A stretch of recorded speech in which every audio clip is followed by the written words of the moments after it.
मैं डॉक्टर नीतीश प्रियदर्शी हूँ। मैं जियोलॉजिस्ट हूँ और इन्वायरमेंटलिस्ट भी, और फिलहाल मैं department of geology Ranchi university में असिस्टेंट प्रोफेसर हूँ। आज मेरा चर्चा का विषय यह है कि जो सिंधु घाटी की जो सभ्यता थी, इतनी फलती फूलती सभ्यता अचानक विलुप्त कैसे हो गई।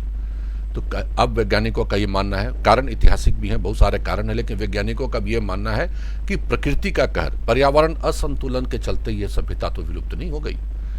इसको जानने समझने से पहले मैं आप बताना चाहूँ कि जब से पृथ्वी बनी है 4.5 बिलियन ईयर्स से, तब से पृथ्वी पर क्लाइमेट चेंज होते रहे। जहाँ पहले हिमयुग था, आज वहाँ गर्मी है। जहाँ आज रेगिस्तान है, वहाँ पहले हरियाली थी। ये कहीं ना कहीं घटना होती रही है। और पृथ्वी जब से बनी है तब से 5 महाविनाश कर चुकी है। और आपको जान के आश्चर्य होगा कि कभी कुछ काल में तो 98% तक जीव हमारे पृथ्वी से गायब हो गए। जुरासिक एज में सारे डायनासोर्स गायब हुए। कारण कई अलग अलग थे महाविनाश के। कहीं क्लाइमेट चेंज था, तो कहीं उल्का पिंड का टकराना था, लेकिन पृथ्वी ये करती रही है। अब हम दुर्भाग्यवश 6ठे महाविनाश में प्रवेश कर चुके हैं, और इसका हम लोग ट्रेलर देख रहे हैं कि कैसे तूफान, बाढ़, सूखा, तापमान में वृद्धि, ये सब हमारे पृथ्वी को झेलना पड़ रहा है। कारण कौन है? कारण हम मनुष्य हैं। पहले भी कारण होते थे, लेकिन वो बहुत नेचुरल थे। क्लाइमेट चेंज के नेचुरल कारण होते थे, ग्रीन हाउस जो हमारे वातावरण में बढ़ रहे थे, वॉल्केनिक इरप्शंस के चलते बढ़े थे। लेकिन आज क्या स्थिति हो रही है, ये हम मनुष्य भी इसको ट्रिगर कर रहे हैं। ग्रीन हाउस गैसेज वगैरह को इमिट करके बहुत सारे फैक्टर्स इमिट कर रहे हैं हम लोग, जिसके चलते पृथ्वी को परेशानी हो रही है। तो आज मैं ये बात करूंगा कि आज की जो सभ्यता को जानने समझने, पर्यावरण का क्या असर पड़ेगा। कुछ हमको पुराने चीज़ों को समझना ज़्यादा जरूरी है। जैसे हमने कहा, सिंधु घाटी जो इतनी फलती फूलती सभ्यता थी, वो विलुप्त हो गई। तो ये जानना काफ़ी जरूरी कि क्यों विलुप्त हुई, पर्यावरण असंतुलन का कारण क्या था उस वक्त, कैसे विलुप्त हो गई।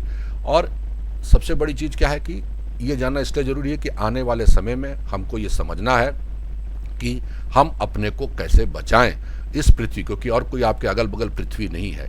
इसलिए इसी पृथ्वी पर रहना है, तो इस पृथ्वी को बचाना जरूरी है। क्योंकि देखिए, हम बार बार बोलते हैं पृथ्वी को बचाना जरूरी है, लेकिन मैं ये कहना चाहूँगा कि अपने आप को बचा लीजिए।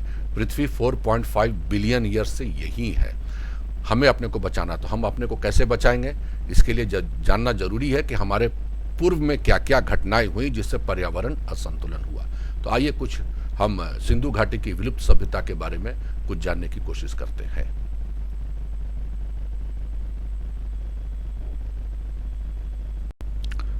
पर्यावरण असंतुलन आज समूचे विश्व की ज्वलन समस्याओं में से एक है।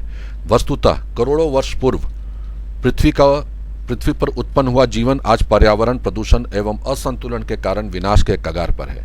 किंतु यह घटना सिर्फ आज ही की नहीं है, अपितु जब से पृथ्वी का निर्माण हुआ है, तब से ही पृथ्वी की जलवायु में एवं पर्यावरण की अवस्था में निरंतर बदलाव आया है। बदलती पारिस्थितिक परिस्थितियों के प्रभाव स्वरूप कई प्रजातियां विलुप्त हुई हैं, जैसे डायनासोर आदि। कई क्षेत्र हिमयुग से प्रभावित हुए तथा कई क्षेत्र जलमग्न हुए या सूखे रहे। यह चक्र लगातार चल रहा है। संसार के अनेक क्षेत्रों में जलवायु में गहरा परिवर्तन हुआ है। जो क्षेत्र कभी हरे भरे थे, वे आगे चलकर उजड़ गए। उत्तरी अफ्रीका, पश्चिमी एशिया एवं राजस्थान इसके उदाहरण हैं। अब बात होती है सिंधु घाटी सभ्यता की। सिंधु घाटी की सभ्यता, जो विश्व की प्राचीनतम सभ्यताओं में से एक था, के विलुप्त होने का कारण पर्यावरण असंतुलन था। यह प्राकृतिक आपदा थी। 1922 ईस्वी तक हमारे देश के आदि निवासियों एवं इनकी सभ्यता के विषय में लोगों को कोई जानकारी नहीं थी। बात 1856 की है, जब जॉन ब्रटन नामक एक अंग्रेज मुल्तान से लाहौर तक रेल की पटरियां बिछवा रहा था। इस कार्य के लिए उसे अच्छे पत्थर नहीं मिल रहे थे। पत्थरों की खोज के सिलसिले में उसने सिंधु नदी के किनारे हड़प्पा नामक एक गांव के पास एक बहुत बड़ा टीला देखा। ये टीला क्या था? पुरानी ईंटों का ढेर था। हड़प्पा गांव के लोग समय समय पर ईंटों को अपने काम में लाते थे। ये बहुत मजबूत थे। ब्रटन ने पत्थरों के स्थान पर इन्हीं ईंटों का उपयोग करने का निश्चय किया। टीले की साफ करने पर उसने नीचे से पत्थर के ईंटें निकली। इन पत्थर के तरह की ईंटों पर हाथी, बाघ, सांड इत्यादि बने थे। 1922 में रखाल दास बनर्जी एवं दयाराम साहनी ने हड़प्पा गांव के टीले की खुदाई शुरू करवाई। उसके नीचे से निकली हमारे देश की प्राचीनतम सभ्यता की जीती जागती कहानी। जिस समय विश्व की अन्य सभ्यताएं अपने शेषावस्था में थी, वहां कुछ का जन्म भी नहीं हुआ था, सिंधु घाटी सभ्यता का पूर्ण विकास हो चुका था। इस नदी घाटी में आर्य जाति के सबसे प्राचीन ग्रंथ ऋग्वेद तथा अधिकतर सूक्त लिखे गए थे। भूवैज्ञानिक साक्ष्यों के आधार पर यह माना गया है कि होलोसिन काल में काफी कम वर्षा हुई थी, मौसम काफी सूखा था एवं तालाब जो है वो कम बारिश के तक खारे हो चुके थे। कृषि के लिए जल का अभाव होने लगा, नदियों का पानी कम होने लगा। इसके चलते सिंधु घाटी के लोगों को वहां से पलायन करने पड़ा। दूसरा मत यह कहता है कि सिंधु तथा उनकी सहायक नदियों को बाढ़ों ने मोहनजोदड़ो एवं हड़प्पा के नगरों का विनाश किया था।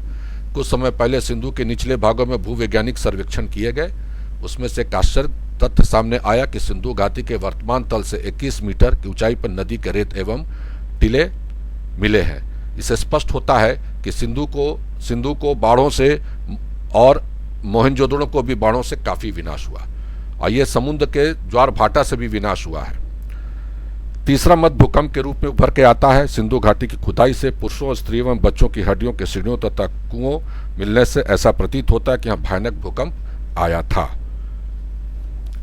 कुछ विद्वानों का यह भी मत है कि मलेरिया एवं अन्य ऐसी महामारी बीमारियों के कारण सिंधु घाटी सभ्यता का विनाश हुआ। 1940 में किए गए नए सर्वेक्षण के आधार पर प्रसिद्ध भारतीय भूगर्भ शास्त्री एम आर साहनी ने धारणा व्यक्त की थी कि हड़प्पा सभ्यता के विनाश का प्रमुख कारण जल प्लवन था, न कि बाढ़। विनाश का कारण जो भी हो, किंतु यह तय है कि किसी प्राकृतिक आपदा ही इस फलते फूलते सभ्यता को विलुप्त कर दिया।